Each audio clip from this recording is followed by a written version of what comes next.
প্রত্যেককে স্বাগত রিপাবলিক বাংলার বাংলা প্রাইম টাইমের এই বিশেষ সেগমেন্টে। মহাকুম্ভ মহাসম্মেলনের পথে এই মুহূর্তে গোটা দেশ, আর সেই মহাকুম্ভের স্পেশাল এপিসোড নিয়ে আমি স্বর্ণালী রয়েছি আজ এই মুহূর্তে।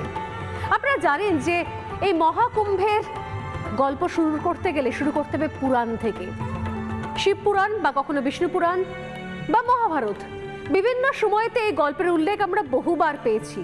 আমরা পেয়েছি বিষ্ণুর মোহিনী রূপ ধারণ করার কথা, কিন্তু কোন সময় রূপ ধারণ করেছিলেন শ্রী বিষ্ণু? আসলে সেই সময়তে সুর আর অসুরের ভয়ঙ্কর যুদ্ধ, দেবতা আর অসুরদের মধ্যে ভয়ঙ্কর যুদ্ধের মধ্যেই শুরু হলো সমুদ্র মন্থন। বিশাল সমুদ্র, সেই সমুদ্র মন্থন করছে, একটা মন্থন করার জন্য একটা পাহাড় এসেছে এবং নিজে বাসুকি নাগরাজ বাসুকি দড়ির কাজ করছে সেখানে।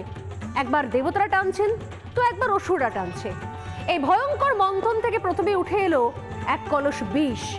সবাই চমকে গেছেন, কি হবে এই বিশ্বের সমুদ্র মন্থনের এই বিষ কোথায় যাবে, কে ধারণ করবেন? এগিয়ে এলেন দেবাদিদেব মহাদেব শিব। তিনি বিষ ধারণ করে হলেন নীলকণ্ঠ। আবার শুরু হলো সমুদ্র মন্থন। সেই সমুদ্র মন্থন করে এবার উঠল কামধেনু, আর তার সঙ্গে অমৃত কলস অর্থাৎ অমৃত কুম্ভ। কিন্তু অমৃত কুম্ভ তো এলো, সেই অমৃত কুম্ভের অমৃত পাবে কে?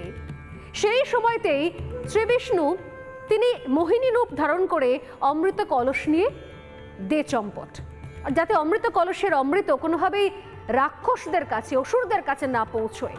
কিন্তু সেই অমৃত কলস তো অসুরদের ফাঁকি দিয়ে দেবতাদের কাছে এসে পৌঁছলো। দেবতাদের মধ্যেও তখন বিশাল মারামারি। এই অমৃতের সন্ধান পাওয়া যখন গেছে, সেই অমৃত কার কাছে কপটা বেশি পড়বে তা নিয়েও নানা বিরোধ তখন। সেই সময়তে ইন্দ্রের পুত্র জয়ন্ত তিনি কাক রূপ ধারণ করে এই অমৃত কুম্ভ নিয়ে 12 দিন ধরে ঘুরে বেরিয়েছিলেন। 12 দিন মানে এক দিন প্রায় সেই সময় 1 বছরের সমসাময়িক। 12 দিন মানে 12 বছর। 12 বছর ধরে ঘুরে বেরিয়েছিলেন ইন্দ্রের পুত্র জয়ন্ত। শোনা যায়, পুরাণ বলে, যার উল্লেখ আমরা শিব পুরাণ বিষ্ণু পুরাণেও পেয়েছি, সেই সময়তে 4 জায়গায় জয়ন্ত এই অমৃত কুম্ভ বা অমৃত কলস রাখেন। কোন 4 জায়গা?